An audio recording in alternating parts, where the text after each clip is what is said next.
Dear friends, in the last episode, we introduced what gender theory was and what it proposes, namely that gender is merely a social construct. According to this theory, gender does not depend so much on a person's biological sex as it does on how he or she feels internally. Rather, gender is seen to be a broad spectrum from male to female, and a person may identify at any point within the spectrum, for example, transgender, non-binary, or even outside the spectrum, for example, gender neutral, among others. We also discussed why such reference to gender can be confusing because of the vague definitions employed as to what gender actually means.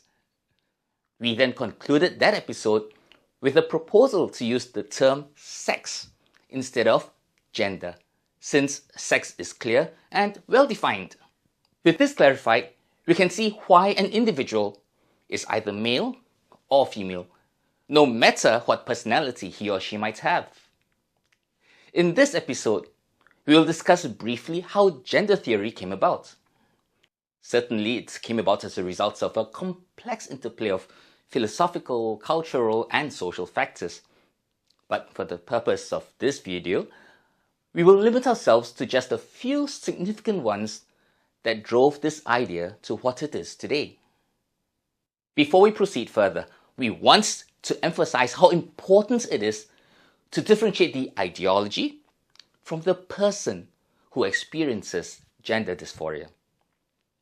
As Pope Francis said, we must always reaffirm that every person, regardless of sexual orientation, ought to be respected in his or her dignity and treated with consideration. Which is why the Catechism constantly reminds us that they must be accepted with respect, compassion, and sensitivity. With that, we are now ready to discuss how gender theory came about.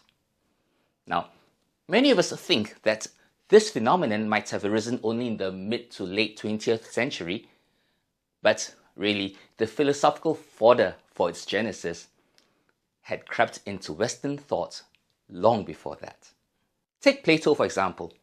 He had the idea that the soul was a distinct entity from the body.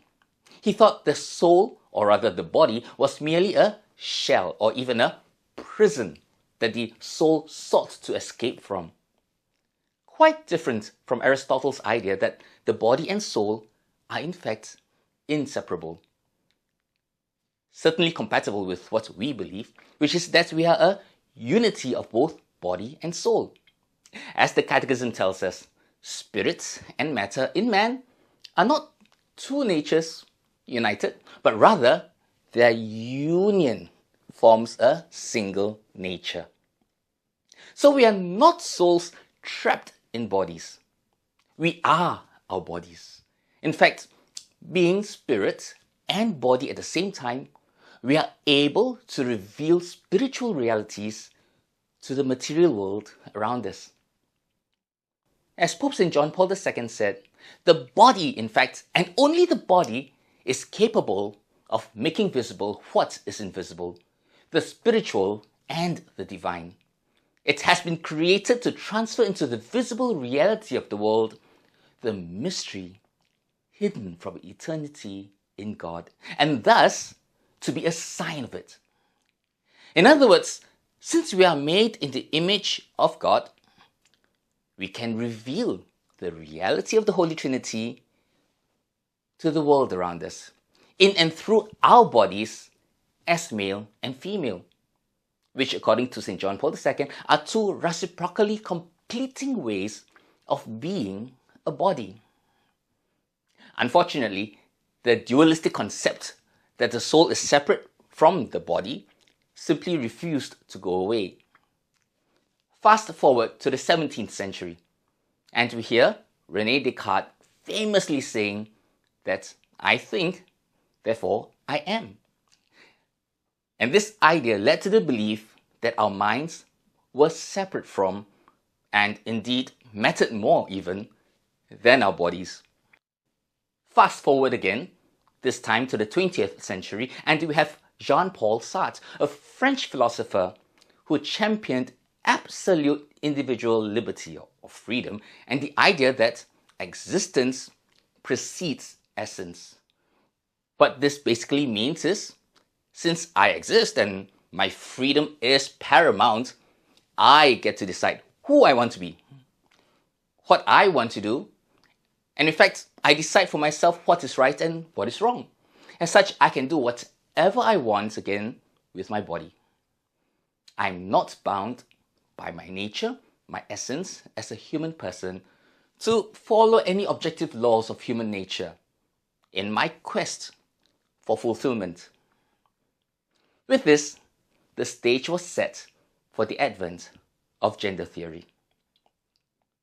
In the 1950s, Dr. John Money, a psychologist at Johns Hopkins, came up with the idea that gender was merely a social construct, due more to nurture, upbringing, rather than nature. He saw a golden opportunity to prove his theory when in 1966, a couple sought his help for their infant son, Bruce Raymer. Bruce and his identical twin brother, Brian, were found to have a condition called phimosis due to very tight foreskin of the penis. When they were about 8 months old, their parents were advised to have their sons circumcised as part of the treatment. Tragically for Bruce, who went for the surgery first, it all went wrong, and his penis was badly damaged during the operation. To test his theory, Dr. Money advised the parents to remove Bruce's testes and what remained of his penis and raise him as a girl. After all, if gender is a social construct, he should grow up to be like a woman if he were raised as a girl. In addition to making him wear dresses and play with girls' toys, the parents were instructed to bring the twins back to Dr. Money for regular consultations and follow-up. They complied.